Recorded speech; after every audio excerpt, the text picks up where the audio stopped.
భీష్మక మహారాజు కుమారుడు రుక్మి మహాపరాక్రమవంతుడు.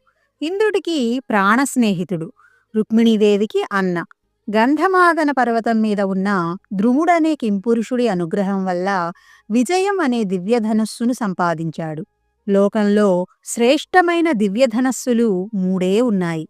వాటిలో ఒకటి విష్ణుమూర్తి సారంగమనే ధనువు. శ్రీకృష్ణుడు దానిని ధరించాడు. మరొకటి గాంధీవం. ఖాండవ వనదహన సందర్భంలో అగ్నిదేవుడు అర్జునుడికి ఈ ధనస్సు ఇచ్చాడు. ఇక మూడవది విజయం. ద్రుముణ్ణి ఆరాధించి రుక్మి విజయనామక చాపాన్ని అతని నుండి సంపాదించాడు.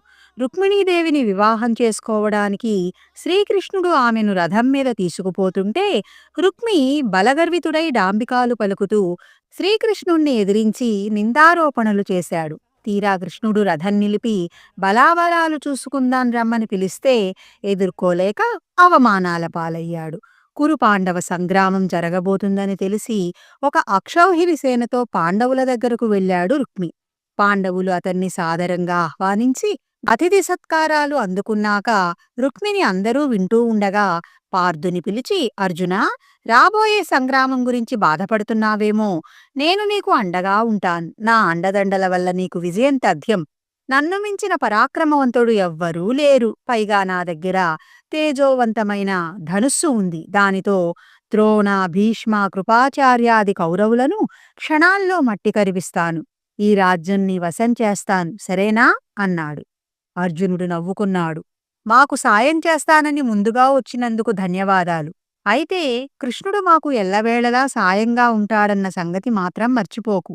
ఆయన సాయం ఉంటే ఇంకెవరి అండదండలు అక్కర్లేదు మాకు. పైగా నా చేతిలో గాంధీవం ఉంది. సాక్షాత్తు ఇంద్రుడే వజ్రాయుధం ధరించి వచ్చినప్పటికీ నేను భయపడను అన్నాడు అర్జునుడు రుక్మితో. ఆ మాటలు రుక్మికి కోపం తెప్పించాయి. వెంటనే తన సైన్యాన్ని తీసుకుని సుయోధనుడి దగ్గరకు వెళ్ళాడు. రాబోయే కురుపాండవ యుద్ధంలో నేను మీ పక్షం ఉంటాను. మీ విజయానికి తోడ్పడతాను. పాండవుల పొగరు అణుద్దాం అని నా చాపంతో వాళ్ళందర్నీ యమపురికి చేరుస్తాను. నా ప్రతాపం చూపిస్తాను అన్నాడు. అయితే సుయోధనుడు కూడా అభిమానం కలవాడు. అతను కూడా రుక్మి సహాయం అక్కర్లేదని చెప్పాడు. రుక్మి సిగ్గుపడ్డాడు. దుర్యోధనుడు కూడా తిరస్కరించాక వచ్చిన దారినే తన నగరానికి తిరిగి వెళ్ళాడు. తన శక్తియుక్తుల్ని అధికంగా ఊహించుకోవడం, ఎదుటివారి తెలివితేటల్ని, శక్తిని తక్కువగా అంచనా వేయడం ఎవరికీ మంచిది కాదు.